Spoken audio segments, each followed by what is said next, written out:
வணக்கம். காலை நேர பிரதான செய்திகளின் ஊடாக நர்மதா சிறையில் முதலில் தலைப்பு செய்திகள். இலங்கையர்களுக்கு இலத்திரனியல் அடையாள அட்டை, மாணவர்களின் பொழுதுபோக்குக்கு நிதி அமைச்சரின் யோசனை. அமெரிக்காவுடன் நெருக்கமான உறவை பேண ஜனாதிபதி எதிர்பார்ப்பு. இந்தியா எப்போதும் உக்ரைனின் பக்கமே, ஜெலன்ஸ்கி திட்டவட்டமாக தெரிவிப்பு. இனி விரிவான செய்திகள். இலத்திரனியல் அடையாள அட்டையை அறிமுகப்படுத்துவதற்கு அரசாங்கம் திட்டமிட்டுள்ளதாக டிஜிட்டல் பொருளாதார பிரதி அமைச்சர் இரங்க வீரரத்ன தெரிவித்துள்ளார். ஊடகங்களுக்கு கருத்துரைத்த அவர், எதிர்வரும் 2026ஆம் ஆண்டின் நடுப்பகுதியில் இலத்திரனியல் அடையாள அட்டை அறிமுகப்படுத்தப்படும் எனவும் கூறியுள்ளார். இலத்திரனியல் அடையாள அட்டை ஒரு நபரின் அடையாளத்தை சரிபார்ப்பதை எளிதாக்கும் என்றும் மரபணு தரவுகளை பாதுகாப்பாக சேமிக்கும் என்றும் பிரதி அமைச்சர் குறிப்பிட்டுள்ளார்.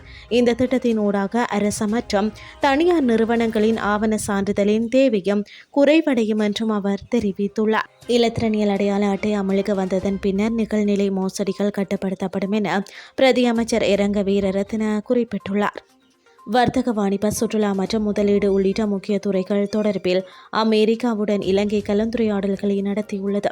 ஜனாதிபதியின் அமெரிக்க விஜயத்தையொட்டியதாக இந்த கலந்துரையாடல் நடைபெற்றதாக ஜனாதிபதி ஊடக பிரிவு தெரிவித்துள்ளது.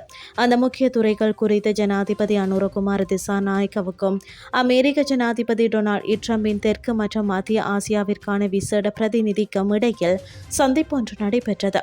இந்த கலந்துரையாடலில் ஏனைய உயர் அதிகாரிகளும் இருந்தனர். இந்த சந்திப்பில் வர்த்தக, வாணிப, சுற்றுலா மற்றும் முதலீடு உள்ளிட்ட இரு நாடுகளுக்கு முக்கியமான துறைகள் தொடர்பில் கவனம் செலுத்தப்பட்டதோடு அந்த துறைகளை மேலும் முன்னேற்றுவது குறித்தும் ஆராயப்பட்டது. முன்னெப்போதும் இல்லாத பொருளாதார நெருக்கடிகளுக்கு பிறகு பலமான மக்கள் ஆணையுடனான புதிய அரசாங்கம் என்ற வகையில் பொருளாதார வளர்ச்சியை மையமாக கொண்ட ஒரு வளமாக பொருளாதார முன்னுரிமை அடிப்படையில் அமெரிக்காவுடன் ஒரு செயற்பாடுடனான மற்றும் மிக நெருக்கமான உறவை பேண எதிர்பார்ப்பதாக ஜனாதிபதி அனுரகுமார் திசாநாயக்க தெரிவித்தார். வெளிப்படைத்தன்மையை உறுதி செய்தல் உட்பட மக்களின் எதிர்காலத்திற்காக பொருளாதாரத்தின் நீண்டகால ஸ்திரித்தன்மையை உறுதி செய்வதற்கு தேவையான மறுசீரமைப்பு உள்ளிட்ட அரசாங்கம் முன்னெடுக்கும் நடவடிக்கைகளையும் ஜனாதிபதி எடுத்துரைத்தார். இரு நாடுகளுக்கும் இடையிலான வர்த்தக சமமின்மை நிவர்த்தி செய்தல், இருதரப்பு வர்த்தகத்திற்கான தடைகளை குறைத்தல், நியாயமான மற்றும் பரஸ்பர நன்மைகள் பயக்கும் வர்த்தக உறவுகளை உறுதி செய்வதற்காக ஒரு உடன்பாட்டை எட்டுதல் மற்றும் இலங்கை பிரதிநிதிகளுக்கும் அமெரிக்க அதிகாரிகளுக்கும் இடையிலான பேச்சுவார்த்தைகளின் முன்னேற்றம் தொடர்பில் இதன்போது இரு தரப்பினரும் மீளாய்வு செய்தனர். உயர்தர பரீட்சைகளில் தோற்றிய மாணவர்களுக்கு பொழுதுபோக்கு நடவடிக்கைகளில் ஈடுபட 5000 ரூபாய் வழங்க வேண்டும் என சபை முதல்வர் பிமல் ரத்நாயக்க முன்மொழிவு ஒன்றை நாடாளுமன்றத்தில் செய்துள்ளார். நாடாளுமன்றத்தில் பேசிய அமைச்சர், மாணவர்கள் திரைப்படங்கள் மற்றும் நாடகங்களை பார்ப்பதற்கும், நல்ல இசையை கேட்பதற்கும், கடற்கரைகளை பார்வையிடுவதற்கும், கலாச்சார நடவடிக்கைகளில் பங்கேற்பதற்கும் ஊக்குவிக்கப்பட வேண்டும் என்றும் குறிப்பிட்டுள்ளார். இளைய தலைமுறையினர் வயதுக்கு மாறும்போது இது ஒரு முக்கியமான படியாகும் என்றும் அவர் சுட்டிக்காட்டியுள்ளார். இந்த ஒதுக்கீடு கலாச்சாரம் மற்றும் பொழுதுபோக்கு நடவடிக்கைகளுக்கு மட்டுமே பயன்படுத்தப்பட வேண்டும் என்றும் வேறு எந்த நோக்கத்திற்காகவும் பயன்படுத்தப்படக்கூடாது என்றும் சபை முதல்வர் பரிந்துரைத்துள்ளார். இனி வெளிநாட்டு செய்திகள். இந்தியா எப்போதும் உக்ரைனின் பக்கம் இருப்பதாக உக்ரைன் ஜனாதிபதி ஜெலன்ஸ்கி திட்டவட்டமாக தெரிவித்துள்ளார். முன்னதாக உக்ரைன் மீது ரஷ்யா தொடர்ந்துள்ள போரை முடிவுக்கு கொண்டு வருவதற்கு தான் மிகுந்த முயற்சிகளை மேற்கொண்டதாக அமெரிக்க ஜனாதிபதி ட்ரம்ப் தெரிவித்துள்ளார்.